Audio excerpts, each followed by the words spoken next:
जय हिंद साथियों, मैं विनीस पारा सर। साथियों, आज के समय यूक्रेन के प्रेसिडेंट जेलेंस्की भारी दबाव में हैं।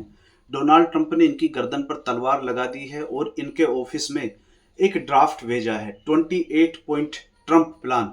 और अब साथियों, इन पर दबाव ये है जेलेंस्की पर कि या तो इस ड्राफ्ट को ये साइन कर दें, नहीं तो फिर इन्हें अपनी कुर्सी छोड़नी पड़ेगी। अब साथियों, सवाल ये उठता है कि ये 28 पॉइंट ट्रंप प्लान आखिरकार है क्या। आप सभी को पता है कि रसिया यूक्रेन के युद्ध को चलते हुए 4 साल से भी अधिक समय हो गया है। और जब से अमेरिका के राष्ट्रपति डोनाल्ड ट्रंप ये अमेरिका के प्रेसिडेंट बने हैं, तभी से ये लगातार कोशिश कर रहे हैं कि किसी भी तरीके से रसिया यूक्रेन की लड़ाई को समाप्त किया जा सके।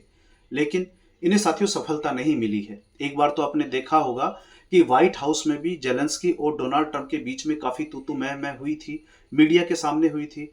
लेकिन ट्रंप के काफी समझाने के बाद भी, काफी प्रेशर डालने के बाद भी जेलेंस्की झुके नहीं, क्योंकि जेलेंस्की को यूरोपीय यूनियन का इनको समर्थन था। अब ऐसे में साथियों, डोनाल्ड ट्रंप कहीं ना कहीं अपने आप को असहाय महसूस कर रहे थे। और अब फाइनली साथियों, रूस और अमेरिका ने एक प्लान बनाया है, 28 पॉइंट ट्रंप प्लान। और अब ये प्लान बनाकर साथियों जेलेंस्की के ऑफिस में भेज दिया गया है। और जेलेंस्की साथियों आज के समय इतने दबाव में हैं, जेलेंस्की ने ये एक्सेप्ट कर लिया है कि हम इस प्लान पर, हम इस ड्राफ्ट पर बातचीत करने के लिए तैयार हैं। क्योंकि साथियों आज के समय जो जेलेंस्की की स्थिति है, वो इतनी ज़्यादा इनकी स्थिति खराब हो गई है। क्योंकि एक तो रसिया रोज यूक्रेन के नई नई सिटी पर कब्जा कर रहा है, ऊपर से डोनाल्ड ट्रंप का भारी प्रेशर है। डोनाल्ड ट्रंप चाहते हैं कि किसी भी सूरत में 2026 से पहले इस रसिया यूक्रेन युद्ध को समाप्त किया जाए। अब सवाल यहाँ उठता है कि आखिरकार ये 28 पॉइंट ट्रंप प्लान है क्या। तो साथियों, इस जो इसमें 28 पॉइंट हैं, मैं सारे पॉइंट तो यहाँ डिस्कस नहीं करूंगा, लेकिन इसके जो इंपॉर्टेंट पॉइंट हैं मैं आपको यहाँ बता देता हूँ। एक तो इसमें साथियों ये बात कही गई है कि क्रीमिया तो पहले से ही रसिया ने कब्जे में लिया हुआ है। और आज के समय जो लुहांस और दोनेत्स्क, ये जो इलाका है जो रसिया ने अपने हिस्से में लिया हुआ है, यूक्रेन को इनसे अपनी दावेदारी छोड़नी पड़ेगी। और इन तीनों हिस्सों को इंटरनेशनली भी इसको रसिया को मान्यता देनी पड़ेगी, कि अमेरिका भी इसको रिकॉग्नाइज करेगा कि ये हिस्से अब से रसिया के हैं। अब इसमें साथियों जो लुहांस्क है, इसके कुछ हिस्से पे आज भी यूक्रेन की सेना बैठी हुई है। अब अमेरिका ने ये इस ड्राफ्ट में ये कहा है कि जो जिस हिस्से पे लुहांस्क के आज भी यूक्रेन की सेना है, यूक्रेन की सेना यहाँ से पीछे जाएगी और पूरा लुहांस्क रसिया को दे दिया जाएगा। साथ ही दूसरा पॉइंट साथियों इसमें यह है कि यूक्रेन अपनी सेना 6 लाख से ज्यादा नहीं रख सकता। यानी कि जिस तरीके से वर्ल्ड वॉर फर्स्ट में जर्मनी पे ये प्रतिबंध लगाए गए थे, बिल्कुल ठीक उसी तरीके से यूक्रेन अपनी सेना 6 लाख से ज्यादा नहीं रख सकता। साथ ही साथियों इसमें एक पॉइंट ये भी जोड़ा गया है कि यूक्रेन को अपने संविधान में संशोधन करना पड़ेगा और ये कहना पड़ेगा कि यूक्रेन कभी भी नेटो का पार्ट नहीं बनेगा। और जैसे ही ये समझौता साथियों लागू हो जाता है, 100 दिन के अंदर अंदर यूक्रेन में चुनाव कराने पड़ेंगे। अब आपका सवाल ये होगा कि यूक्रेन से तो सब कुछ ही छीन लिया गया। आज के समय जो रसिया, जिस एरिया पर जो यूक्रेन का रसिया ने कब्जा कर लिया है, वो सारा रसिया का हो जाएगा। साथ ही साथियों जैपोरोजिया जो न्यूक्लियर पावर प्लांट है, इसमें यह भी कहा गया है कि इस पावर प्लांट की जो इससे जो बिजली उत्पादित होगी, वो रसिया के साथ भी यूक्रेन को शेयर करनी पड़ेगी। अब सवाल ये उठता है कि फिर यूक्रेन को आखिरकार क्या मिला है। यूक्रेन को मिली है साथियों गारंटी, नेटो में यूक्रेन कभी शामिल नहीं होगा। लेकिन अमेरिका ने यह कहा है कि अमेरिका यूक्रेन को यहां पर सिक्योरिटी गारंटी देगा।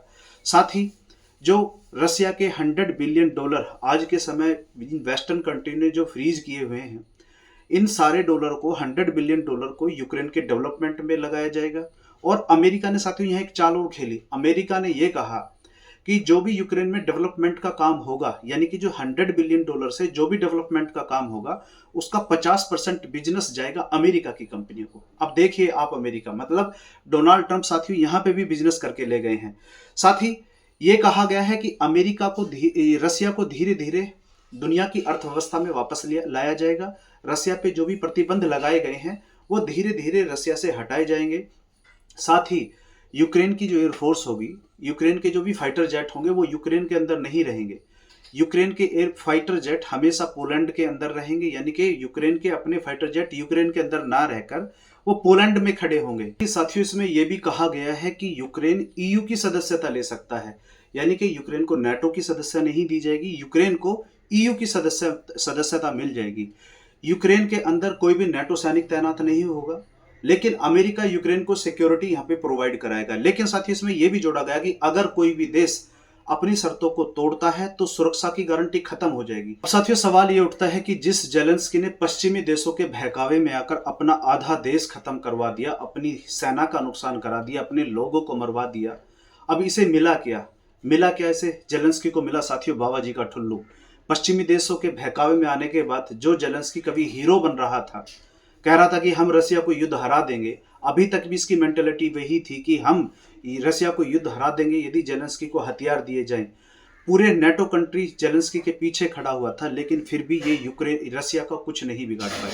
अब साथियों सवाल यहाँ ये उठता है कि जो जेलेंस्की कभी पश्चिमी देशों की संसद भवन में पार्लियामेंट में जाकर हीरो की तरह स्पीच देता था, अब इसके गर्दन पर इन्हीं वेस्टर्न कंट्रीज ने, इन्हीं देशों ने, अमेरिका प्रशासन ने आज के समय तलवार लगाई हुई है और अब इस पे ये दबाव डाला जा रहा है कि आप इस ड्राफ्ट पे साइन कीजिए, नहीं तो फिर आपको कुर्सी छोड़नी पड़ेगी। और जैसे ही साथियों ये ड्राफ्ट लागू हो जाता है, क्योंकि डोनाल्ड ट्रंप उतावले हैं और डोनाल्ड ट्रंप साथियों किसी भी तरीके से इस लड़ाई को खत्म करवाना चाहते हैं, क्योंकि डोनाल्ड ट्रंप को चाहिए 2026 में नोबेल पीस प्राइज, और नोबेल पीस प्राइज यदि डोनाल्ड ट्रंप को नहीं मिलता तो डोनाल्ड ट्रंप को लगता है कि ये मेरी पर्सनल क्षति है।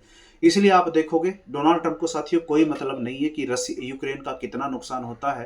डोनाल्ड ट्रंप को बस एक हीरो बनना है। और अभी आपने भारत और पाकिस्तान के केस में भी देखा होगा, डोनाल्ड ट्रंप ने साथियों 61वीं बार ये बोला है कि मैंने भारत और पाकिस्तान की युद्ध रुकवाई, नहीं तो दोनों देश न्यूक्लियर बम लेके तैयार थे, बस चलाने ही वाले थे। तो डोनाल्ड ट्रंप बीच में आ गए, न्यूक्लियर वॉर रुक गई। अब ऐसे में साथियों अब ये देखना होगा कि जेलेंस्की आखिरकार अब कब तक टिकते हैं या यूरोपीय यूनियन इनका कब तक साथ देती है, ये भविष्य के गर्भ में है। साथियों इस वीडियो में फिलहाल इतना ही, मिलते हैं अगली वीडियो में। यदि हाँ आप वीडियो देखते हुए लास्ट तक आ गए हैं तो आपसे रिक्वेस्ट है चैनल को सब्सक्राइब कीजिए, वीडियो को लाइक कीजिए। मिलते हैं साथियों अगली वीडियो में। बहुत बहुत धन्यवाद।